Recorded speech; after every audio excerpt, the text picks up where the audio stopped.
শেষ পর্যন্ত পড়ে যাবেন যে উম্মতে মুহাম্মাদীর মধ্যে যিনি সর্বশ্রেষ্ঠ উম্মত ছিলেন তিনি ছিলেন আবু বকর রাদিয়াল্লাহু আনহু। তার নামও কিন্তু পবিত্র কোরআন মাজিদে আসে নাই। হযরত ওমর রাদিয়াল্লাহু আনহু তার নামও আসে নাই। আলী, উসমান তাদের নামও আসে নাই। পবিত্র কোরআন মাজিদে শুধুমাত্র একজন সাহাবার নাম এসেছে, তিনি হলেন হযরত সাঈদ বিন হারিসা রাদিয়াল্লাহু আনহু। সম্মানিত মুসলিম ভাতৃবৃন্দ, কথা প্রসঙ্গে একটি কথা বলতে হয়। আধুনিক যুগের বাংলাদেশেরই কিছু পীর এই মন্তব্য করেছেন যে পবিত্র কোরআন মাজিদ যদি এ যুগে নাজিল হতো তাহলে তার নামটা নাকি পবিত্র কোরআন মাজিদে চলে আসতো। নাউজুবিল্লাহ কি পড়া গেল না? যেখানে হযরত আবু বকরকে বলা হয়েছে হযরত আবু বকর নবী রাসূলকে বাদ দিলে সবচাইতে শ্রেষ্ঠ মানুষ হলেন হযরত আবু বকর। নবী রাসূলকে যদি বাদ দেওয়া হয় সবচাইতে দামি মানুষ, সর্বশ্রেষ্ঠ মানুষ হবেন আবু বকর। তার নামটা পবিত্র কোরআন মাজিদে আসে নাই। আর এক শ্রেণীর পীর দাবি করেছে যে পবিত্র কোরআন মাজিদ এই যুগে নাজিল হলো, তার নাম, তার বাবার নাম, তাদের সিলসিলার নাম পবিত্র কোরআন মাজিদে চলে আসতো। নাউজুবিল্লাহ মিন যালিক। আল্লাহ রাব্বুল আলামিন এসব ফিতনা থেকে আমাদেরকে হেফাজত করুন। আমরা সবাই বলি আল্লাহুম্মা আমিন। মুরিদ কিন্তু, কথা প্রসঙ্গে বলে দিই, মুরিদ কিন্তু কোন মানুষের মুরিদ আপনি হতে পারবেন না। মুরিদ যদি হতে হয় একমাত্র আল্লাহ রাব্বুল আলামিনের মুরিদ হতে হবে। মুরিদ হতে হলে একমাত্র আল্লাহ রাব্বুল আলামিনের মুরিদ হওয়া যাবে, কোনো মানুষের মুরিদ হওয়া যাবে না। সুতরাং যে মানুষ অন্য একটা মানুষকে মুরিদ বানাচ্ছে তার জায়গাটা কার জায়গায় করে নিল? আল্লাহ পাকের জায়গা তার জায়গা করে নিল। তার মানে তারা নব্য ফিরাউন, আধুনিক যুগে তারা নমরুদ, কোনো সন্দেহ নেই। সম্মানিত মুসলিম ভাতৃবৃন্দ, আমি জামাতুল আওয়াল মাস বর্ণনা করতে গিয়ে অনেক কথা বলে ফেলেছি। তো প্রথমে আমি যায়েদ বিন হারিসা রাদিয়াল্লাহু আনহু এর পরিচয় আপনার সামনে তুলে দিলাম যে তার নাম পবিত্র কোরআন মাজিদে এসেছে। তিনি ছিলেন মা খাদিজার একজন দাস। মা খাদিজার সাথে যখন আমার নবী করিম সাল্লাল্লাহু আলাইহি ওয়াসাল্লামের বিয়ে হয়ে গেল তখন যায়েদ বিন হারিসা রাদিয়াল্লাহু আনহুকে মা খাদিজা আমার নবীর শানে খেদমতে প্রেরণ করেন। নবুয়ত প্রাপ্তির পূর্বে এই ঘটনাটা আমি আপনাদেরকে বলি যে যায়েদ বিন হারিসাকে একদল ডাকাত লুণ্ঠন করে এনে মা খাদিজার কাছে বিক্রয় করেছিলেন। যায়েদ বিন হারিস যখন তার পিতামাতা তার খোঁজ পাইলেন তখন ফেরত নেওয়ার জন্য আমার নবীর কাছে আসলেন। নবীর কাছে এসে বলছেন যে যায়েদ আমাদের ছেলে, আমাদের কাছে ফেরত দিতে হবে, বিনিময়ে আপনি মুক্তিপণ যত টাকা চান প্রদান করা হবে। রাসূল সাল্লাল্লাহু আলাইহি ওয়াসাল্লাম বলছেন যে যায়েদ আপনাদের ছেলে, আপনাদের কাছে ফেরত পাঠাতে আমার বিন্দু মাত্র বখিলতা নেই। সে যদি যায় আপনাদের মুক্তিপণ দিতে হবে না, আর যদি সে থাকতে চায় তাহলে সেটা তার উপরে আমি ছেড়ে দেব। যায়েদ বিন হারিসকে তার বাবার কাছে নিয়ে আসা হলো। যায়েদ তার পিতৃত্ব স্বীকার করলেন কিন্তু যেতে অস্বীকার করলেন। সম্মানিত মুসলিম ভাতৃবৃন্দ, তখন কিন্তু মুহাম্মদ সাল্লাল্লাহু আলাইহি ওয়াসাল্লাম নবুয়ত প্রাপ্ত হননি। সেই সময়কার ঘটনা। যেতে যখন চাইলেন না, যায়েদ বিন হারিস রাদিয়াল্লাহু আনহু বাবা বললেন যে তুমি কি স্বাধীন জীবনের চাইতে দাসত্বকে প্রাধান্য দাও? হযরত যায়েদ জবাবে বললেন যে আমি এমন একটা ব্যক্তির সান্নিধ্য পেয়েছি যে তার উপরে আমি কিছু কল্পনা করতে পারি না। সেদিনই হযরত যায়েদ রাদিয়াল্লাহু আনহুকে নবী সাল্লাল্লাহু আলাইহি ওয়াসাল্লাম কাবা ঘরে নিয়ে গিয়ে বললেন, মক্কাবাসীরা শোনো, আজ থেকে যায়েদ আমার পুত্র, আমার সম্পত্তির সে উত্তরাধিকারী হবে এবং তার সম্পত্তি আমি উত্তরাধিকারী হব। সম্মানিত মুসলিম ভাতৃবৃন্দ, এখানে কিন্তু বিভ্রান্ত হওয়ার কিছু নেই। এটা কিন্তু জাহেলি যুগের কথা আমি আপনাদেরকে বলছি। জাহেলি যুগে এইভাবে এই প্রচলনটা ছিল যে পালক পুত্র নিজের পুত্র মতন গণ্য হতো এবং সম্পত্তির উত্তরাধিকার হতো। জাহেলি যুগে তো সবকিছু ছিল, আমার নবী ছিল, কিন্তু ছিল না কেবলমাত্র পবিত্র কোরআন মাজিদ। আর এই জন্য ওই যুগটাকে আইনে জাহিল বলা হয়। নবুয়ত প্রাপ্তির পূর্ব পর্যন্ত এটা আইএমএ জাহিল ছিল, আইএমএ জাহিলাতের যুগ ছিল। এটা কিন্তু শরীয়তের অংশ নয়। আইএমএ জাহিলাতের ঘটনা, নবীর চালচলন সব এগুলা কিন্তু ইসলামী শরীয়তের অংশ নয়। শরীয়তের অংশ হলো যখন তিনি নবুয়ত প্রাপ্ত হলেন তারপর থেকে। এদের সম্পত্তি, পালক পুত্র সম্পত্তির অধিকারী হয়, এটা কিন্তু হিন্দু সমাজে এখনো আছে। তাদের পিণ্ডদান, যারা ল অধ্যয়ন করেছেন, আইন শাস্ত্র পড়েছেন, তারা এটা জানেন যে মৃতক্ষরা আইনে দায়ভাগ আর মৃতক্ষরা দুই প্রকার আইন আছে। এই আইনে যারা পিণ্ড দান করে, অর্থাৎ হিন্দুদের যখন মুখাগ্নি দেয়, মুখে অগ্নি দেয়, কেবলমাত্র পুত্র এই অগ্নিটা দিতে পারে। তো যাদের পুত্র নাই তাদের মুখাগ্নি কে দিবে? এজন্য তারা তাদের সবগোত্রীয় অন্য একটা গোত্রের এতিম সন্তানকে তারা পুত্র হিসেবে গ্রহণ করে এবং এটা তাদের একবারে পুত্র হিসেবে গণ্য হয়ে যায় এবং এই পুত্র সম্পত্তির অধিকারী হয়। এটা হিন্দু সমাজে এখনো প্রচলন আছে। এটাকে বলে পিণ্ড দান করা বলা হয়। পিণ্ড দান অর্থাৎ ওই লাশ পুঁততে পুঁততে যখন সামান্য একটু লাশ থাকে ওটাকে পিণ্ড বলে। ওই পিণ্ড নিয়ে গিয়ে নদীর ধারে পুঁতে রাখতে হয়। এটা করতে পারে একমাত্র ছেলে। তো যখন ছেলে থাকে না তখন তারা মৃত্যুর আগে ভাবে আর একটা ছেলে বানিয়ে নেয়। তো জাহিলি যুগে এটা ছিল যে সেও আমার সম্পত্তির অধিকারী হবে, তার সম্পত্তির আমি অধিকারী হব। আচ্ছা, ওদিকে আমি যাচ্ছিলাম যে মওতার যুদ্ধে।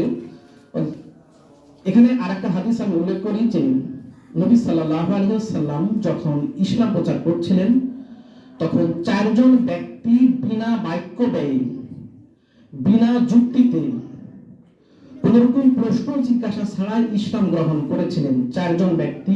একজন হলেন মুহাম্মদ সাল্লাল্লাহু আলাইহি ওয়াসাল্লামের স্ত্রী মা খাদিজা রাদিয়াল্লাহু আনহা। আরেকজন হলেন মুহাম্মদ সাল্লাল্লাহু আলাইহি ওয়াসাল্লামের বাল্য বন্ধু হযরত আবু বকর রাদিয়াল্লাহু আনহু। আরেকজন হলেন মুহাম্মদ সাল্লাল্লাহু আলাইহি ওয়াসাল্লামের চাচাতো ভাই হযরত আলী ইবনে আবু তালিব রাদিয়াল্লাহু আনহু। আরেকজন হলেন হযরত যায়েদ বিন হারিস রাদিয়াল্লাহু আনহু। এই 4 জন ব্যক্তি বিনা বাক্যে, বিনা যুক্তিতে ইসলাম গ্রহণ করেছিলেন। তো মুতার যুদ্ধে যখন মুসলিম সৈন্যকে আল্লাহ রাসূল সাজায় দিলেন তখন বললেন যে এই যুদ্ধের সেনাপতি দায়িত্ব পালন করবে আমার কাছে লালিত পালিত হযরত জাইদ এটা সেনাপতির দায়িত্ব পালন করবে। দ্বিতীয় জনের নাম উল্লেখ করলেন আমার চাচাতো ভাই জাফর বিন আবু তালিব। তৃতীয় হলো আব্দুল্লাহ বিন রাওয়া। আল্লাহ রাসূল এই 3 জনের নাম উল্লেখ করেছিলেন। উপস্থিত সাহাবাগণ এবং যাদের নাম উল্লেখ করা হয়েছিল তাদের বুঝতে বাকি ছিল না যে আমরা 3 জনই যুদ্ধে নিহত হব। কারণ একে একে 3 জনের নাম ঘোষণা করলেন। চতুর্থ জনের নাম আল্লাহ রাসূল উল্লেখ না করে বলেছিলেন যে তোমরা যারা যাচ্ছ তারা স্থির করে নিবে যে চতুর্থ জন কে হবে।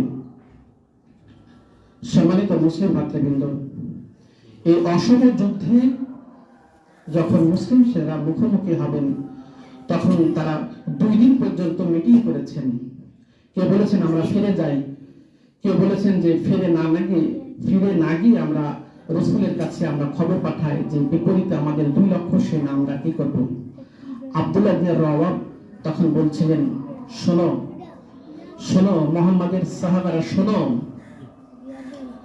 শোনো, সংখ্যাধিক্য আমাদের দেখার বিষয় নয়, আমাদের দেখার বিষয় হলো আমাদের ঈমানী চেতনা। সবাই আব্দুল্লাহ ইবনে রাওয়া এর কথা সমর্থন করলেন। সম্মানিত মুসলিম ভাতৃবৃন্দ, যুদ্ধ যখন শুরু হয়ে গেল প্রথমেই হযরত যায়েদ বিন হারিস রাদিয়াল্লাহু আনহু বীর বিক্রমে যুদ্ধ করে শাহাদাত বরণ করলেন। এবার মুসলিম বাহিনীর ঝান্ডা ধারণ করলেন হযরত জাফর বিন আবু তালিব রাদিয়াল্লাহু আনহু। হযরত জাফর বিন আবু তালিব রাদিয়াল্লাহু আনহু বীর বিক্রমে যখন যুদ্ধ করছিলেন একসময় তার ডান হাত শত্রু সেনারা কেটে ফেলেছে। এবার মুসলিম বাহিনীর ঝান্ডা তিনি বাম হাতে ধারণ করলেন। একসময় তার বাম হাতটা কেটে গেল। তিনি হাত যখন কেটে গেল 2 বাহু দ্বারা বুকের সাথে নবী সাল্লাল্লাহু আলাইহি ওয়াসাল্লামের দেওয়া পতাকা ধারণ করলেন। দূর থেকে আব্দুল্লাহ ইবনে রাওয়া এবং আব্দুল্লাহ ইবনে মাসউদ বর্ণনা করছেন যে যখন আমরা দেখলাম যে জাফর বিন আবু তালেব ধরাশায়ী হয়েছেন। আমরা তার দিকে অগ্রসর হলাম। অগ্রসর হয়ে দেখতে পাইলাম যে তার দেহ এবং মাথা বিচ্ছিন্ন হয়ে আছে। তিনি দাঁত দিয়ে মুহাম্মদ সাল্লাল্লাহু আলাইহি ওয়াসাল্লামের দেওয়া পতাকা ধারণ করে আছেন। সম্মানিত মুসলিম ভাতৃবৃন্দ, বুখারী শরীফে বর্ণিত হয়েছে, হযরত আব্দুল্লাহ ইবনে মাসউদ রাদিয়াল্লাহু আনহু বর্ণনা করছেন যে আমরা জাফর বিন আবু তালেবের দেহ আস্তে আস্তে যাচাই করে দেখলাম যে তার দেহের 50টি আঘাতের চিহ্ন পেয়েছি এবং সবগুলি চিহ্ন ছিল তার শরীরের সামনের দিকে। তার শরীরের সামনের দিকে 50 বা তার বেশি জখমের বা আঘাতের চিহ্ন ছিল। সম্মানিত মুসলিম ভাতৃবৃন্দ, এই জামাদুল আওয়াল মাসে নবী সাল্লাল্লাহু আলাইহি ওয়াসাল্লাম একদিন সাহাবাদের সামনে বলছেন যে যায়েদ বিন হারিস শাহাদত বরণ করেছেন, জাফর বিন আবু তালেব শাহাদত বরণ করেছেন, তারপরে আব্দুল্লাহ বিন রাওয়াহা শাহাদত বরণ করেছেন। এবার মুসলিম বাহিনীর তরবারি আল্লাহ রাব্বুল আলামিন আরেকটা তরবারি হাতে তুলে দিয়েছেন, অর্থাৎ খালিদ বিন ওয়ালিদের হাতে তুলে দিয়েছেন। খালিদ বিন ওয়ালিদের উপাধি ছিল সাইফুল্লাহ, আল্লাহর তরবারি। নবী সাল্লাল্লাহু আলাইহি ওয়াসাল্লাম বলছেন যে 3 জন শাহাদতের পরে আল্লাহ রাব্বুল আলামিন তার তরবারি আরেকটা তরবারি হাতে উঠিয়ে দিয়েছেন। সম্মানিত মুসলিম ভাতৃবৃন্দ, খালিদ বিন ওয়ালিদের নেতৃত্বে মুসলিম বাহিনীরা যুদ্ধে জয়লাভ করে এবং এ যুদ্ধের পরে খ্রিস্টান অধ্যুষিত এলাকাতে মুসলমানদের দিন প্রচার অনেকটা সহজ হয়ে দাঁড়ায়। উপস্থিত মুসলিম ভাতৃবৃন্দ, জামাদুল আওয়াল মাস বর্ণনা করতে গিয়ে আমি এতগুলি কথা বর্ণনা করলাম যে যুদ্ধ হয়েছিল 6ষ্ঠ হিজরি সালে 629 সালের সেপ্টেম্বর মাসে। আজকের খুতবার মূল বিষয় হলো সূরা আদ-দুহা। আপনাদের সামনে তেলাওয়াত করেছি। ইনশাআল্লাহ এই সূরার ব্যাখ্যা এবং গুরুতর শিক্ষা বর্ণনা করে আমার খুতবা শেষ করব ইনশাআল্লাহ। রব্বি ইশরাহ লি সাদরি ওয়া ইয়াসসির লি আমরি ওয়াহলুল উকদাতাম মিন লিসানি ইয়াফকাহু কওলি। সম্মানিত মুসলিম ভাতৃবৃন্দ, আমরা সবাই জানি যে পবিত্র কোরআন মাজিদ কিন্তু একদিনে বা এক রাতে অবতীর্ণ হয় নাই। অন্যান্য কিতাব যেমন তাওরাত, জাবুর, ইনজিল এগুলা কিতাব আকারেই নবীদের কাছে আল্লাহ রাব্বুল আলামিন উপস্থিত করেছিলেন, কিন্তু পবিত্র কোরআন মাজিদ অবতীর্ণ হতে দীর্ঘ 23 বছর লেগেছে। 23 বছরের বিভিন্ন ঘটনার পরিপ্রেক্ষিতে আল্লাহ রাব্বুল আলামিন এই পবিত্র কোরআন মাজিদ মুহাম্মদ সাল্লাল্লাহু আলাইহি ওয়াসাল্লামকে অবতীর্ণ করেন। ইসলামের প্রাথমিক যুগে যখন বিভিন্ন সূরা নাজিল হচ্ছিল এবং আস্তে আস্তে নবী সাল্লাল্লাহু আলাইহি ওয়াসাল্লাম তার নিকট আত্মীয়দের কাছে দ্বীন প্রচার করছিলেন, আস্তে আস্তে অনেকেই দ্বীন গ্রহণ না করলেও তার নবুয়তির কথা চারিদিকে ছড়ায় পড়ে। এতে কাফের মুশরিকরা অনেকে আতঙ্কিত হয়ে যায়। যেভাবে আস্তে আস্তে যদি মুহাম্মদ সাল্লাল্লাহু আলাইহি ওয়াসাল্লাম ইসলাম প্রচার করতে থাকে তাহলে আস্তে আস্তে সবাই দ্বীন গ্রহণ করে ফেলবে, তখন আমাদের বলার কিছুই থাকবে না। কাজে তাকে যে করে হোক ঠেকাতেই হবে, যে করে হোক, জ্ঞান দিয়ে হোক, শক্তি দিয়ে হোক, বুদ্ধি দিয়ে হোক, যেভাবে হোক তাকে ঠেকাতেই হবে। কি করে ঠেকানো যায়?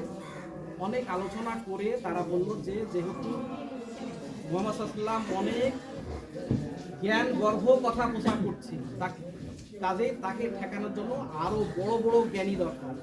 বড় বড় জ্ঞানী ছাড়া তাকে ঠেকানো যাবে না। তো মক্কাতে তো এত জ্ঞানী নাই, তাহলে আমরা কি করতে পারি? মদিনাতে যেতে হবে। মদিনাতে গিয়ে ইহুদি আলেম খুঁজতে হবে। ইহুদি আলেম খুঁজে বের করতে হবে কি করে মুহাম্মদকে ঠেকানো যায়। অনেক খুঁজে খুঁজে কয়েকজন ইহুদি আলেম তারা পাইল, বললো যে আমাদের মক্কাতে তো এরকম একজন লোক দেখা দিয়েছে, সে নবুয়তের দাবি করেছে এবং ধর্ম প্রচার করেছে। ইতিমধ্যে কিছু কিছু লোক তার অনুসারী হয়েছে, তো তাকে কিভাবে ঠেকানো যায়? কিছু আমাদেরকে জ্ঞান দাও, বুদ্ধি দাও, যাতে আমরা তাকে জিজ্ঞাসা করব, সে জবাব দিতে না পারে। এবং সে তখনই দেখা যাবে, যখন সে জবাব দিতে না পারবে, অর্থাৎ জ্ঞানের কাছে হেরে যাবে, তখনই কিন্তু তার প্রচার কাজ বন্ধ করে দেবে। এরকম কিছু প্রশ্ন বা এরকম কিছু পয়েন্ট আমাদেরকে বলো, যেটা তাকে জিজ্ঞাসা করলে আমরা তাকে পরাস্ত করতে পারবো, পরাজিত করতে পারবো। ইহুদিরা বুদ্ধি করলো, ঠিক আছে আমরা কিছু কিছু পয়েন্ট বলছি, তুমি যে তাকে জিজ্ঞেস করো, যদি দেখবে জবাব দিতে পারবে না তখন তোমাদের কাছে হেরে যাবে। বললো যে তার কাছে গিয়ে জিজ্ঞাসা করবে যে জুলকারনাইন সম্বন্ধে জিজ্ঞাসা করবে, বাদশাহ জুলকারনাইন সম্বন্ধে জিজ্ঞাসা করবে, আর আসহাবে কাহাফ সম্বন্ধে জিজ্ঞাসা করবে। সম্মানিত মুসলিম ভাতৃবৃন্দ, আমরা সবাই জানি যে আমার রাসূল কিন্তু উম্মি ছিলেন, লেখাপড়া জানতেন না, পড়তে জানতেন না। তো আসহাবে কাহাফ এবং জুলকারনাইন সম্বন্ধে জানতে হলে কিন্তু অবশ্যই সে যুগে তাওরাত এবং ইনজিল কিতাব পড়তে হবে। কুরাইশরা এই দুটা পয়েন্ট মুখস্থ করে চলে আসলো যে জিজ্ঞাসা করতে হবে আসহাবে কাহাফ আর জুলকারনাইন সম্বন্ধে। সম্মানিত মুসলিম ভাতৃবৃন্দ, জুলকারনাইন হলো বিশ্বে 4 জন ব্যক্তিকে আল্লাহ রাব্বুল আলামিন সমস্ত বিশ্ব পরিচালনার দায়িত্ব দিয়েছিলেন। তার মধ্যে একজন হলো জুলকারনাইন, যিনি ইয়াজুজ মাজুজকে বন্দী করে রেখেছেন। ইনশাআল্লাহ অন্য একদিন আপনাদের সামনে এই বাচ্চা সম্বন্ধে আমি ওয়াজ করব, যেহেতু এটা কোরআন মাজিদে আছে। দ্বিতীয় আরেকজন ক্ষমতাধর ব্যক্তি হলেন হযরত সুলাইমান আলাইহিস সালাম। আল্লাহ রাব্বুল আলামিন তাকে সমস্ত বিশ্বের বাদশাহী দিয়েছিলেন, শুধু মানুষের বাদশা না, তাকে জিনদেরও বাদশা বানানো হয়েছিল এবং পশু পাখি বায়ু অগ্নি তার অনুগত ছিল। হযরত সুলাইমান আলাইহিস সালাম এবং জুলকারনাইন এই দুইজন ছিলেন হলো তাওহীদে বিশ্বাসী বাদশা, আর দুইজন ছিলেন হলো কাফের বাদশা। তাদেরকে আল্লাহ রাব্বুল আলামিন রাজত্ব দিয়েছিলেন গোটা বিশ্বে। একজন হলো বখতে নসর আর একজন হলো নমরুদ। ফেরাউন কিন্তু নয়, নমরুদ আর বখতে নসর, এই 4 জন ব্যক্তিকে আল্লাহ রাব্বুল আলামিন গোটা বিশ্বে রাজত্ব দিয়েছিলেন। তো ইহুদিরা বলল যে মুহাম্মদকে যে জিজ্ঞাসা করবে জুলকারনাইন সম্বন্ধে, আর একটা হলো আসহাবে কাহাফ সম্বন্ধে। আসহাবে কাহাফ হলো, আমি এর আগে আপনাদের বলেছি যে পৃথিবী থেকে 14টি জাতি আল্লাহ রাব্বুল আলামিন পৃথিবীকে নিশ্চিহ্ন করে দিয়েছেন। তার মধ্যে একটা হলো আসহাবে কাহফ এবং তার সমকালীন রাজা বাদশাহ। আসহাবে কাহফ মানে একটা গর্তের অধিবাসী, গর্তে যারা গিয়েছিল তারা কিন্তু ছিল ঈমানদার, কিন্তু যাদের ভয়ে গর্তে আশ্রয় নিয়েছিলেন সেই সম্রাটের নাম ছিল দাকিয়ানুস। উনি ছিলেন একজন কাফের। এই দাকিয়ানুসের এত অত্যাচার, এত নিগ্রহ, মানে অন্যায় অত্যাচার সহ্য করতে না পেরে কয়েকজন যুবক একটা গর্তে আশ্রয় নিয়েছে। সূরা কাহফ এটা বর্ণিত হয়েছে, আসহাবে কাহফ বলা হয়। ইহুদিরা বলে দিল যে মুহাম্মদকে এই দুইটা জিজ্ঞেস করবে, দেখে জবাব দিতে পারবে না। কুরাইশরা এসে নবী সাল্লাল্লাহু আলাইহি ওয়াসাল্লামকে এই বলল যে তুমি নবুয়ত দাবি করছো, তা আমাদেরকে আসহাবে কাহফ সম্বন্ধে কিছু বলো, জুলকারনাইন সম্বন্ধে কিছু বলো। আল্লাহ রাসূল বললেন আগামীকাল বলবো। সম্মানিত মুসলিম ভাতৃবৃন্দ, আল্লাহ রাব্বুল আলামিন বিভিন্নভাবে আমাদেরকে বিভিন্ন জিনিস শিখিয়েছেন। নবী সাল্লাল্লাহু আলাইহি ওয়াসাল্লাম বলেন আগামীকাল বলবো। এখানে একটা শূন্যতা থেকে যায়, একটা শূন্যতা থেকে যায়। আমরা কখনো বলবো না যে আল্লাহ রাসূল এটা ভুল করেছেন, বরং গোটা মানব জাতি, গোটা উম্মতে মুহাম্মাদীকে শিক্ষা দেওয়ার জন্য আল্লাহ রাব্বুল আলামিন এই টেকনিকটা অবলম্বন করেছেন। যেভাবে আমি আমার বান্দাদেরকে শিখাবো, এইভাবে আমি উম্মতে মুহাম্মাদীকে শিখাবো যে তারা যেন প্রতিটা কাজে ইনশাআল্লাহ বলে, অর্থাৎ আল্লাহর ইচ্ছা ছাড়া যে কিছু হয় না, আল্লাহর ইচ্ছা ছাড়া কিছু হওয়া সম্ভব নয়, এটা শিক্ষা দেওয়ার জন্য তাদের নবীকে আমি একটু ঠেকায় রাখবো। আল্লাহ রাসূল বলেছিলেন যে আগামীকাল বলবো, এখানে তিনি ইনশাআল্লাহ কথাটা উল্লেখ করেন। আমরা কখনোই বলবো না যে আল্লাহ রাসূল এটা ভুল করেছেন, এটা আল্লাহ করিয়েছেন আমাদেরকে শিক্ষা দেওয়ার জন্য। আমি আপনাদের বোঝাতে পেরেছি কথাটা ভাই? আল্লাহ রাসূল বললেন আগামীকাল বলবো। এখানে আরেকটা কথা আমরা বুঝে নিচ্ছি যে এই প্রেক্ষিতে যখন তিনি ইনশাআল্লাহ বললেন না, কিছুদিন ওহী বন্ধ থাকলো, কিছুদিন ওহী আল্লাহ রাব্বুল আলামিন নাজিল করলেন না। এখানে একটা পরিষ্কারভাবে বোঝা যাচ্ছে যে মহানবী সাল্লাল্লাহু আলাইহি ওয়াসাল্লাম কখনো তার নিজের বানানো কথা প্রচার করেননি। আল্লাহ রাব্বুল আলামিনের ওহী ছাড়া নবী সাল্লাল্লাহু আলাইহি ওয়াসাল্লাম নিজের কথাকে কখনো ওহী বলে প্রচার করেননি। যদি তিনি করতেন ওই সময়টাতে করতেন। কোনো কোনো বর্ণনায় আছে 3 দিন, কোনো কোনো বর্ণনাতে 40 দিন পর্যন্ত ওহী নাজিল হয়নি, এটা উল্লেখ করা হয়েছে। তবে কোনো কোনো বর্ণনাতে 2.5 বছর বা 3 বছর উল্লেখ করা হয়েছে, এইসব বর্ণনার কোনো ভিত্তি নাই। কোনো কোনো সিরাত প্রণেতা উল্লেখ করেছেন যে 2.5 বছর পর্যন্ত ওহী বন্ধ ছিল। এটা নির্ভরযোগ্য বা তথ্য সমৃদ্ধ কথা নয়, তবে 40 দিন পর্যন্ত বা 3 দিন পর্যন্ত এর প্রসঙ্গে অনেক শক্তিশালী রেফারেন্স আছে। তো আমরা ধরে নিব কিছুদিন, আমরা দিন উল্লেখ না করে ধরে নিব তো কিছুদিন ওহী বন্ধ ছিল। হাদিস শরীফে উল্লেখ করা হয়েছে যে নবী সাল্লাল্লাহু আলাইহি সাল্লাম কয়েকদিন তাহাজ্জুদের নামাজ পড়তে পারেননি, আর এই সময়তে ওহী বন্ধ ছিল। এদিকে কাফেরদের প্রশ্নের জবাব দিতে হবে, এদিকে জিবরিল আমিন আর ওহী নিয়ে আসে না। নবী সাল্লাল্লাহু আলাইহি সাল্লাম বিমর্ষ হয়ে গেলেন। এমনকি ইসলামের সবথেকে বড় শত্রু আবু লাহাব, তার স্ত্রী উম্মে জামিল এসে বিদ্রুপ করতে লাগলো যে তোমার কাছে যে শয়তান আসতো আর আসে না কেন? শয়তান বলতে বুঝিয়েছে হযরত জিবরিল আমিনকে, তো তোমার কাছে শয়তান আসতো আর আসে না কেন? নবী সাল্লাল্লাহু আলাইহি ওয়াসাল্লাম এই সময় খুব বিব্রত ছিলেন, কি বলতে হবে, কাফেরদের জবাবে কি বলতে হবে তিনি দিশে পাচ্ছিলেন না। সম্মানিত মুসলিম ভাতৃবৃন্দ, আমরা যদি ভালোভাবে পর্যালোচনা করে দেখি তাহলে নিশ্চিত বুঝতে পারবো যে নবী সাল্লাল্লাহু আলাইহি ওয়াসাল্লাম কখনোই তার নিজের কথা, নিজের বানানো কথা, নিজের মন গড়া কথা কখনো প্রচার করেননি। যদি করতেন তিনি এই সময়টাতে করতেন। নবী সাল্লাল্লাহু আলাইহি ওয়াসাল্লাম আকাশের দিকে চেয়েছিলেন কখন ওহী আসবে এবং সেটা আমি প্রচার করব, কখন ওহী আসবে সেটা আমি জানাবো, কখন আল্লাহ রাব্বুল আলামিন আমাকে যুলকারনাইন সম্বন্ধে জানাবে তখন আমি কাফেরদের জানাবো, কখন আসহাবে কাহাফ সম্বন্ধে আমাকে জানাবে তখনই আমি কাফেরদের জানাতে পারবো। নবী সাল্লাল্লাহু আলাইহি ওয়াসাল্লাম আল্লাহর আদেশের অপেক্ষায় ছিলেন, রবের আদেশের অপেক্ষায় ছিলেন। আল্লাহ রাব্বুল আলামিন তার হাবিবের এই বিমর্ষতা দূর করে আল্লাহ রাব্বুল আলামিন সূরা জোহা অবতীর্ণ করেছেন। সম্মানিত মুসলিম ভাতৃবৃন্দ, আমার নবী মুহাম্মদ সাল্লাল্লাহু আলাইহি ওয়াসাল্লামকে আল্লাহ রাব্বুল আলামিন ঘোষণা করেছেন হাবিব বলে, আর হযরত ইব্রাহিম আলাইহিস সালামকে ঘোষণা করেছেন খলিল বলে। খলিল হলো এমন বন্ধু যিনি আল্লাহকে সন্তুষ্ট করার জন্য সবকিছু করেন, আর হাবিব হলো এমন বন্ধু যাকে সন্তুষ্ট করার জন্য আল্লাহ রাব্বুল আলামিন সবকিছুর ব্যবস্থা করেন। আমাদের নবী ছিলেন হাবিবুল্লাহ, আল্লাহর হাবিব। তাকে সন্তুষ্ট করার জন্য আল্লাহ রাব্বুল আলামিন এবার সূরা জোহা অবতীর্ণ করে ঘোষণা করছেন যে ওয়াদ-দুহা, দিনের আলোর শপথ। জুহা হলো ঠিক মধ্যাহ্নের একটু আগে যে আলোটা আমরা দেখতে পাই, এই আলোকে জুহা বলা হয়, আরবিতে জুহা বলা হয়। ওয়াদ-দুহা, মধ্য দিনের আলোর শপথ। আল্লাহ রাব্বুল আলামিন মধ্য দিনের আলোর শপথ করেছেন।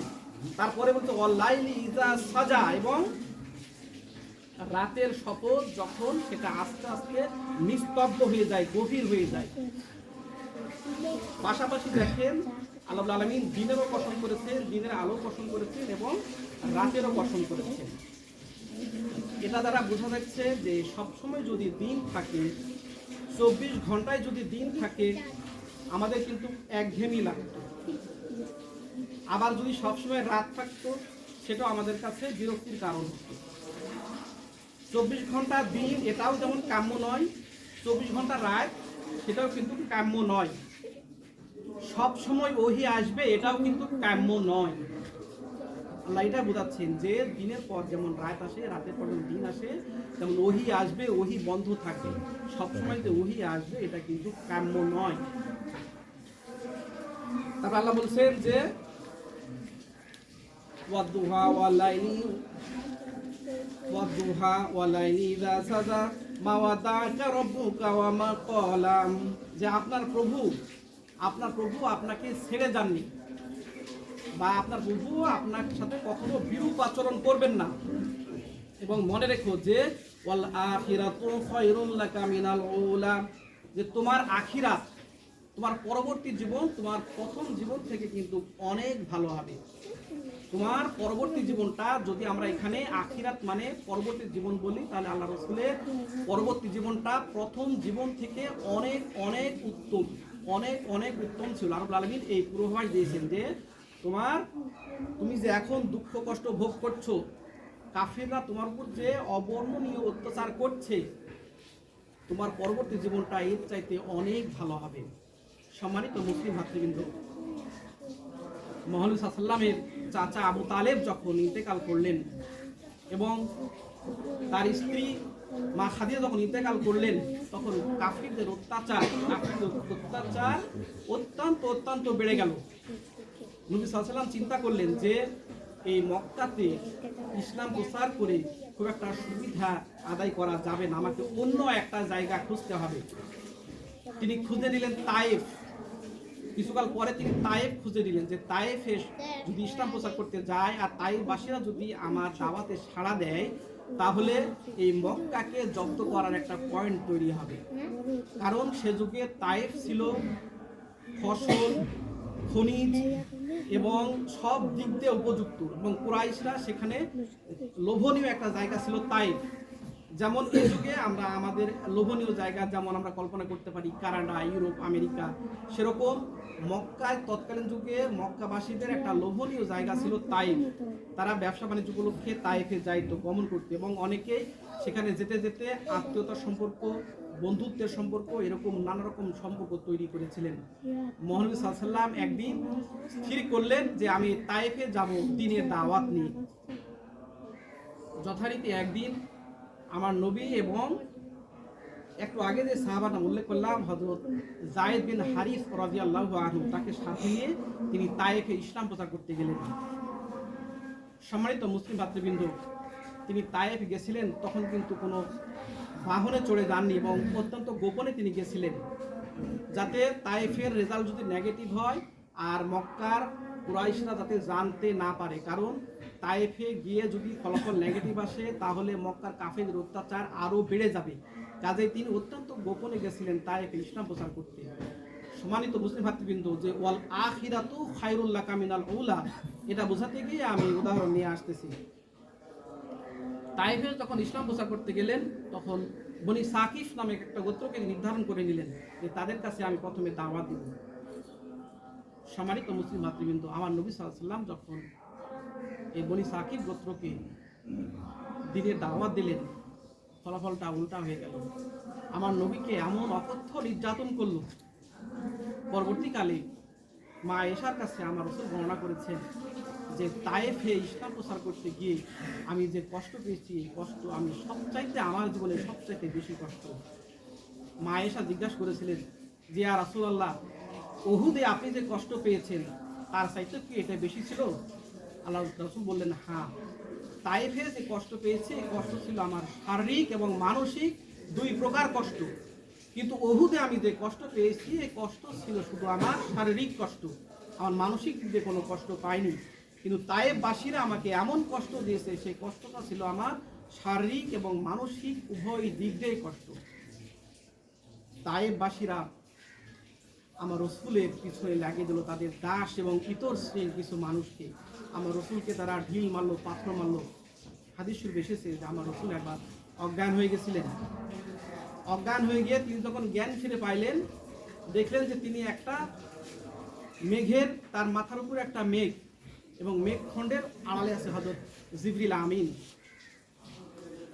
হযরত জিবরিল আমিন বলছেন যে আপনি দাওয়াত দিলেন এবং তার বিপরীতে তারা কি করলো এবং আপনি যেটা দোয়া করলেন সব কিছু আল্লাহ রাব্বুল আলামিন শুনেছেন। আল্লাহ রাব্বুল আলামিন পাহাড়ের ফেরেশতাকে আপনার জন্য প্রেরণ করেছেন, তারা আপনার আদেশের অপেক্ষায় আছে। পাহাড়ের ফেরেশতারা এসে বলল যে ইয়া রাসূলুল্লাহ, আপনি আমাদের হুকুম করুন, এই তায়েফবাসীর দুই পাশে দুই পাহাড় আছে, এই দুই পাহাড় আমরা তুলে তায়েফবাসীকে সমূলে ধ্বংস করে দিব। সম্মানিত মুসলিম ভাতৃবৃন্দ, ধ্বংসপ্রাপ্ত জাতি 14টি, মুহাম্মদ সাল্লাল্লাহু আলাইহি ওয়াসাল্লামের উম্মত কিন্তু ধ্বংস হবে না। কেন ধ্বংস হবে না? আল্লাহ রাসূল বললেন না, আমি তাদের ধ্বংস কামনা করি না, বরং আমি চাই যে তাদের বংশধরদের মধ্যে কিছু লোক তারা কালেমা পড়ে আল্লাহর সাথে শিরক করা বন্ধ করে দিই এবং তাদের মধ্যে থেকে কিছু ঈমানদার ব্যক্তি বের হয়ে আসুক, আমি এটাই চাই। সম্মানিত মুসলিম ভাতৃবৃন্দ, এই কঠিন মুহূর্তেও আমার রাসূল মোটেও প্রতিহিংসা পরায়ণ বা ভিন্ডেক্টিভিটি তার মধ্যে আসে নাই। তিনি এত কষ্ট পেয়েও তাদের জন্য দোয়া করেছেন যে তাদের মধ্যে থেকে যেন এক শ্রেণীর ঈমানদার লোক বেরিয়ে আসুক এবং তারা যেন লা ইলাহা ইল্লাল্লাহু মুহাম্মাদুর রাসূলুল্লাহ কালেমা পড়েন এবং তারা যেন আল্লাহর ইবাদত বন্দেগী করেন। আর রাসূল এই দোয়া করেছেন। এর জন্য উম্মতে মুহাম্মাদি কিন্তু কখনোই আল্লাহ রাব্বুল আলামিন একদম সমূলে ধ্বংস করে দিবেন না, কিন্তু পরীক্ষা করবেন। পরীক্ষা করবেন। আল্লাহ বলেছেন যে ওয়ালানাবলুওয়ান্নাকুম বিশাইয়্যিম মিনাল খাউফি ওয়াল জুই ওয়া নাকসিম মিনাল আমওয়ালি ওয়াল আনফুসি ওয়াস সামারাতি ওয়া বাশশিরিস সাবিরিন। বলছেন যে আমি উম্মতে মুহাম্মাদীকে পরীক্ষা করব কিছু কিছু জিনিস দিয়ে। তার মধ্যে একটা হলো ক্ষুধা, দারিদ্রতা, ঝড়, বৃষ্টি, রোগ ব্যাধি, ফলমূলের কম ইত্যাদি দিয়ে আল্লাহ রাব্বুল আলামিন পরীক্ষা করবেন। আর এখানে যারা ধৈর্য ধারণ করবেন তাদের জন্য হলো সুসংবাদ। এই যে বিভিন্ন রোগ আমাদের আসতেছে, এটা কিন্তু এরকম একটা পরীক্ষা। আল্লাহ রাব্বুল আলামিন এইভাবে আমাদের পরীক্ষা করবেন। এটা হলো এই আযাব দিয়ে বা এই শাস্তি দিয়ে আল্লাহ আমাদেরকে পরীক্ষা করছেন, যাতে আমরা আল্লাহর দিকে ফিরে যাই। শ্রেণীকক্ষে একজন শিক্ষক যেমন তার ছাত্রদেরকে সাময়িক কিছু শাস্তি দেয়। এটা কি জন্য দেয়? তার ছাত্ররা ভালোর জন্য, তাই নয় কি? ছাত্ররা যাতে ভালো হয়, আদব কায়দায় ভালো হয়, পড়াশোনায় ভালো হয়, এই জন্য শ্রেণীকক্ষে শিক্ষক ছাত্রকে অনেক সময় মারপিট বা এই সে কিছু করে। ঠিক এভাবে বিভিন্ন পরীক্ষা নিরীক্ষা দ্বারা আল্লাহ রাব্বুল আলামিন আমাদেরকে পরীক্ষা করবেন, যাতে আমরা আল্লাহর দিকে ফিরে যাই। সম্মানিত মুসলিম ভাতৃবৃন্দ, আল্লাহ রাব্বুল আলামিন তার রাসূলকে বলেছেন যে ওয়াল আখিরাতু খায়রুল লাকা মিনাল উলাম। যে এই যে তায়েফের ময়দানে ইসলাম প্রচার করতে গেলেন, তায়েফবাসীরা ঈমান আনলো না সত্যি, কিন্তু তিনি যখন ফিরে যাচ্ছিলেন, যায়েদ বিন হারিস রাদিয়াল্লাহু আনহুর সাথে ছিলেন এবং তারা যখন রাত্রে সালাত আদায় করে কোরআন তেলাওয়াত করছিলেন, এই কোরআন তেলাওয়াত শুনে জিনরা ইসলাম গ্রহণ করেন। সুবহানাল্লাহি ওয়া বিহামদিহি। জিনরা ইসলাম গ্রহণ করেন। আল্লাহ রাব্বুল আলামিন তার রাসূলকে এইভাবে জানিয়ে দিচ্ছেন সূরা জিনে যে তুমি ইসলাম প্রচার করতে গেলে তায়েফবাসীরা তোমাকে ফিরে দিল, কিন্তু জিনেরা ইসলাম গ্রহণ করেছেন এই সময়। সম্মানিত মুসলিম ভাতৃবৃন্দ, এই জিনদের ইসলাম গ্রহণ, তাদের ইসলাম প্রচার ইনশাআল্লাহ আমি আপনাদের সামনে একদিন বর্ণনা করব সূরা জিনের আলোকে। তারপরে আল্লাহ বলছেন যে প্রথম জীবন থেকে তোমার পরবর্তী জীবন আরো ভালো হবে। মা খাদিজার মৃত্যু, হযরত আবু তালেবের মৃত্যু, তায়েফবাসীর অত্যাচার, তারপরে আল্লাহ রাব্বুল আলামিন আমার রাসূলকে তার কাছে নিলেন সাক্ষাৎ করার জন্য। ওয়াল আখিরাতু খায়রুল লাকা মিনাল উলা, যে পরবর্তী জীবন প্রথম জীবন থেকে ভালো হবে। আমার নবী যে শ্রেষ্ঠ নবী, তিনি প্রমাণ পেয়েছেন। তিনি সালাতের যখন ইমামতি করেছেন বাইতুল মুকাদ্দাস মসজিদে, তার পিছনে ছিলেন সমস্ত নবীগণ, আর তিনি ছিলেন সেই সালাতের ইমাম। আল্লাহ এই জন্য বলছেন যে ওয়াল আখিরাতু খায়রুল লাকা মিনাল উলা, যে প্রথম জীবন থেকে পরবর্তী জীবন তোমার অনেক অনেক ভালো হবে। এ তো দুনিয়াবি পাওনা। তারপরে আল্লাহ রাসূল মক্কা বিজয় করলেন, ইসলামের প্রচার রাস্তাতে শুরু হয়ে গেল, কত কি অর্জন হলো। এই জন্য আল্লাহ বলছেন যে ওয়াল আখিরাতু খায়রুল লাকা মিনাল উলা। এমন কি পরকালে তো আমরা অনেকে শুনেছি, পরকালে মহানবী সাল্লাল্লাহু আলাইহি সাল্লাম তার উম্মতদেরকে নিয়ে জান্নাতে প্রবেশ করবেন প্রথমেই, এবং জান্নাতের যিনি দ্বাররক্ষী তিনি প্রথমে জিজ্ঞাসা করবেন যে আপনি কে এবং কাদেরকে নিয়ে এসেছেন। আল্লাহ রাসূল বলবেন যে আমি মুহাম্মদ, আমার অনুসারীদেরকে আমি নিয়ে এসেছি। জান্নাতের দ্বাররক্ষী তখন চিৎকার করে বলবেন হ্যাঁ আপনার জন্য তো আমরা অপেক্ষা করছি, এবং আল্লাহ রাব্বুল আল্লাহ পাক আদেশ করেছেন কেবলমাত্র আমার হাবিব মুহাম্মদ এবং তার উম্মতরা যখন আসবে তখনই তোমরা দরজা খুলবে। এজন্য আল্লাহ বলছেন যে ওয়াল আখিরাতু খায়রুল লাকা মিনাল উলা।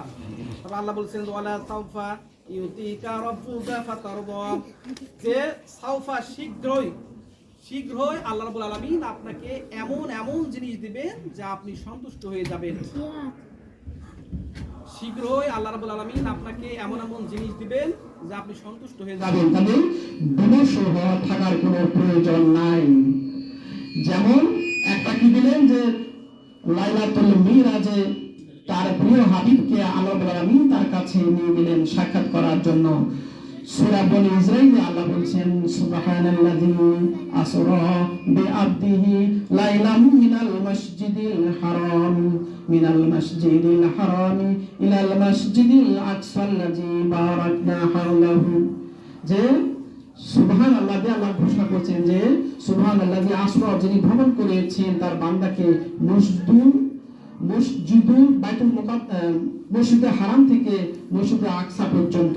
এই যে মিরাজের কথা আল্লাহ বর্ণনা করেছেন যে ওয়াল আখিরাতু খায়রুল লাকা মিনাল উলা ওয়া লাসাফা ইউতিকা রাব্বুকা ফাতারদা, যে আল্লাহ রাব্বুল আলামিন আপনাকে এমন জিনিস দিয়ে থাকবেন যে আপনি সন্তুষ্ট হয়ে যাবেন। সম্মানিত মুসলিম ভাতৃবৃন্দ, আমার নবী সাল্লাল্লাহু আলাইহি সাল্লামকে আল্লাহ রাব্বুল আলামিন যত রকম নিয়ামত দান করেছেন তার মধ্যে সর্বশ্রেষ্ঠ নিয়ামত হলো আল কোরআনুল কারীম, কোরআন মাজিদ। এই কোরআন মাজিদ দ্বারা মুহাম্মদ সাল্লাল্লাহু আলাইহি সাল্লাম বাতিলের মোকাবেলা করেছেন এবং এই কোরআন মাজিদ আমাদেরকে দিয়ে গেছেন এবং বলে গেছেন যে তোমাদের কাছে আমি দুইটি জিনিস রেখে গেলাম, লাকাদ তারাকতু ফিকুম শাইআইনি লান তাজিল্লু মা তামাসসাকতুম বিহিমা কিতাবাল্লাহি ওয়া সুন্নাতি রাসূলিহি, যে হে আমার উম্মতেরা আমি চলে গেলেও দুটি জিনিসকে তোমাদের কাছে আমি রেখে যাচ্ছি। লাকাদ তারাকতু ফিকুম শাইআইনি লান তাজিল্লু, তোমরা কখনো পথভ্রষ্ট হবে না যদি এই দুটি জিনিসকে আঁকড়ে ধরে থাকো। একটি হলো কিতাবাল্লাহ আর একটা রাসূলের সুন্নাহ। সম্মানিত মুসলিম ভাতৃবৃন্দ, কাজে সঠিক পথে থাকার জন্য আমাদেরকে অবশ্যই কোরআন মাজিদ থেকে জ্ঞান অর্জন করতে হবে এবং রাসূলের সুন্নাহ থেকে জ্ঞান অর্জন করতে হবে। আল্লাহ রাব্বুল আলামিন তার নবীকে বলছেন যে আলামি আজিদকা ইয়াতীমান ফাআম, যে হে নবী তুমি যে বিমর্ষ হয়েছো, তুমি পূর্বের কথা চিন্তা করে দেখো, তুমি একসময় ইয়াতীম ছিলে, আমি তোমাকে আশ্রয় দান করেছি। কিভাবে তুমি ইয়াতীম হয়ে গেলে আমি তোমাকে তোমার দাদার মাধ্যমে লালিত পালিত করলাম, তারপরে তোমার দাদা যখন পরলোক গমন করলে তোমার চাচার মাধ্যমে আমি তোমাকে লালিত পালিত করলাম। এই যে দাদার মধ্যে তোমার চাচার মধ্যে যে আমি এমন গুণ ঢেলে দিলাম যে কারণে দাদা তোমার বাবার চাইতে বেশি আদরে তোমাকে লালিত পালিত করেছেন এবং তোমার চাচা আবু তালেব তোমাকে তোমার বাবার চাইতে বেশি আদর দিয়ে লালিত পালিত করেছেন। সম্মানিত মুসলিম ভাতৃবৃন্দ, আবু তালেব তিনি ইসলাম গ্রহণ করেননি, কিন্তু তিনি আজীবন মুহাম্মদ সাল্লাল্লাহু আলাইহি ওয়াসাল্লামকে ইসলাম প্রচার করার জন্য সহযোগিতা করেছেন।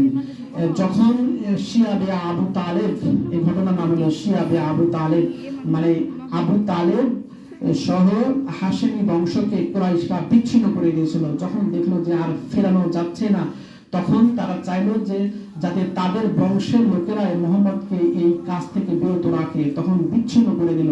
ব্যবসা বাণিজ্য কাজকর্ম সব থেকে এই আবু তালেব এবং কিছু কিছু নব মুসলিমকে আলাদা করে দিল, তাদের সাথে কোনো সম্পর্ক রেখেছিল না। 3 বছর প্রচন্ড কষ্ট করেছে আবু তালেব মুহাম্মদ সাল্লাল্লাহু আলাইহি ওয়াসাল্লামকে নিয়ে, কিন্তু তিনি ইসলাম গ্রহণ করেননি। সম্মানিত মুসলিম ভাতৃবৃন্দ, এজন্য আল্লাহ বলছেন যে আলামিয়া জিনকা ইয়াতীমান ওয়া ওয়াজাদাকা যালাম ফাহাদা, যে তুমি ছিলে কোনটি সঠিক পথ এটা নিয়ে তুমি দ্বিধাদ্বন্দ্বে ছিলে, আমি তোমাকে পথ দেখিয়েছি। সম্মানিত মুসলিম ভাতৃবৃন্দ, এই আয়াতের অর্থ কিন্তু এটা করা যাবে না যে ওয়াজাদাকা যালাম, যে তুমি পথভ্রষ্ট ছিলে। যালাম মানে কিন্তু পথভ্রষ্ট, এটা কিন্তু কখনোই বলা যাবে না। আমার নবী কখনোই পথভ্রষ্ট হননি, আমার নবী কখনোই পথভ্রষ্ট হননি। কাজে এই আয়াতের অর্থ এইভাবে করতে হবে যে তুমি ছিলে কোনটি পথ তুমি চিনতে পারছিলেন না। যেমন আমরা কোথাও অচেনা জায়গায় যেতে হলে দেখি যে চারিদিকে 4টা রাস্তা গেছে, চৌরাস্তাতে আপনি গেছেন এবং চারদিকে 4টে রাস্তা, মনে করেন দূরে থেকে আপনার কোনো আত্মীয় আসতেছে, চৌরাস্তাতে নেমেছে, এসে দিশে পাচ্ছে না যে কোন পথ দিয়ে আমি জয়দেবপুর যাবো, তখন তাকে কিন্তু সাহায্য কাউকে জিজ্ঞাসা করার প্রয়োজন হয়। এই যে পথ চিনতে কষ্ট, এই যালাম অর্থ আমরা এটা করব যে আল্লাহ রাব্বুল আলামিন বলেছেন যে তুমি এরকম পথ চিনতে হিমশিম খাচ্ছিলে, ওয়াজাদাকা যালাম ফাহাদা, তখন আল্লাহ রাব্বুল আলামিন তোমাকে সঠিক পথটা চিনিয়ে দিয়েছেন। আমি কি আপনাদেরকে বোঝাতে পেরেছি যালাম কথাটার অর্থ? পথ চিনতে হিমশিম খাচ্ছিলেন। আমরা অনেকে মনে করি যে নবী সাল্লাল্লাহু আলাইহি ওয়াসাল্লাম হেরা পর্বতের গুহায় ধ্যানমগ্ন হয়েছেন আর ওহী পেয়েছেন, তা কিন্তু নয়। এই ওহী পাওয়ার জন্য নবী সাল্লাল্লাহু আলাইহি ওয়াসাল্লাম সঠিক পথ পাওয়ার জন্য 25 বছর, তার যখন বয়স 25 বছর থেকে 40 বছর পর্যন্ত তিনি ধ্যানমগ্ন ছিলেন। বিভিন্ন সময়ে, বেশিরভাগ সময় তিনি ধ্যানমগ্ন ছিলেন। 25 থেকে 40 বছরে 15 বছর তিনি বিভিন্ন সময়ে ধ্যানমগ্ন থাকতেন হেরা পর্বতের গুহায়। তারপরে তাকে উপযুক্ত মনে করে আল্লাহ রাব্বুল আলামিন প্রথম আয়াত নাযিল করেছিলেন যে ইকরা বিসমি রাব্বিকাল্লাযী খালাকাল ইনসানা মিন আলাক, ইকরা ওয়া রাব্বুকাল আকরাম আল্লাযী আল্লামা বিল কালাম আল্লামাল ইনসানা মা লাম ইয়ালাম। সম্মানিত মুসলিম ভাতৃবৃন্দ, ওহী কিন্তু 4টিখানি কথা নয়। এই 5টি আয়াত যখন আমার নবীর প্রতি নাযিল হলো, ওহীর ভারে তার গায়ে জ্বর চলে আসলো।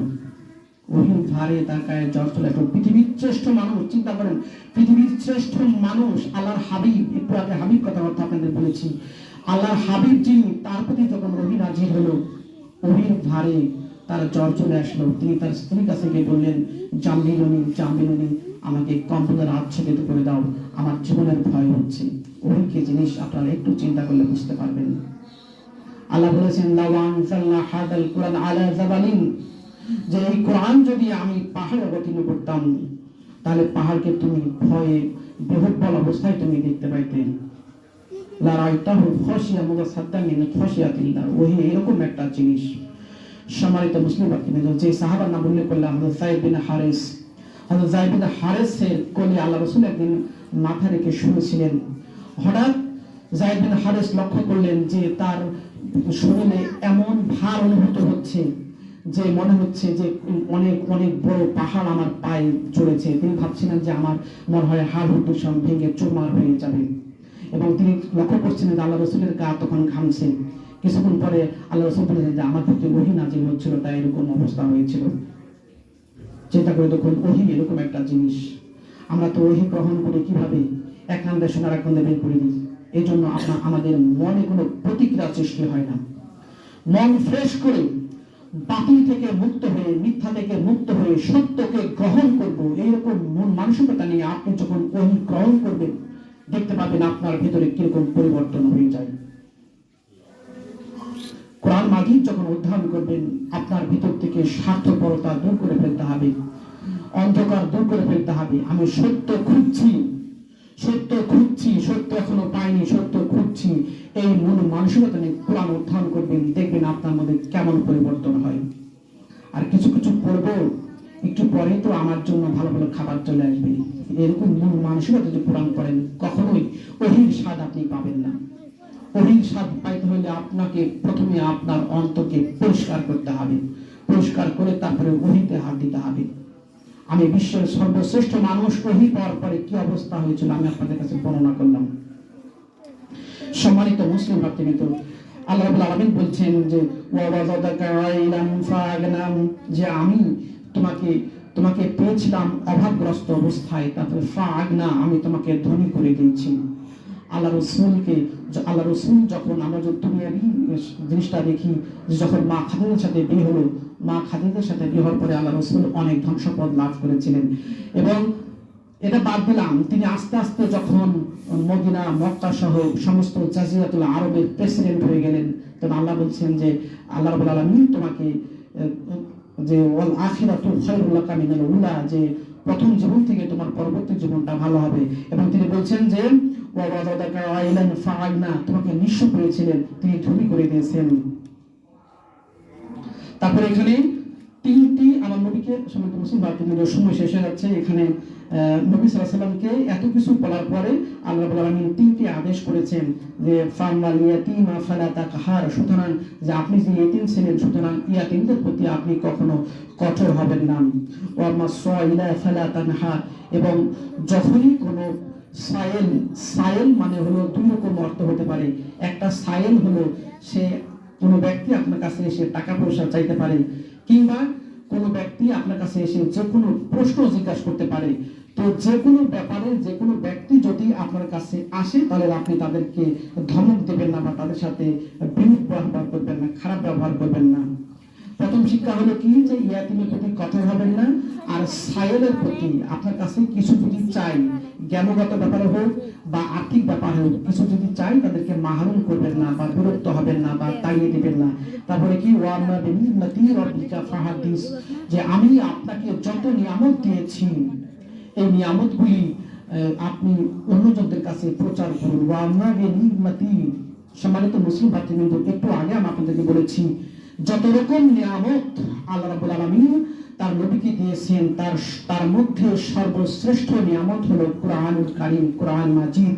আল্লাহ বলেছেন যে আপনাকে যে নিয়ামত আমি দিয়েছি, এই নিয়ামত আপনি আপনার সাথীদের কাছে, আত্মীয় স্বজনদের কাছে, পাড়াপড়শিদের কাছে, সমস্ত দেশবাসীদের কাছে এই নিয়ামতটা প্রচার করুন। সম্মানিত মুসলিম ভাতৃবৃন্দ, সময় শেষ হয়ে গেল একে একে।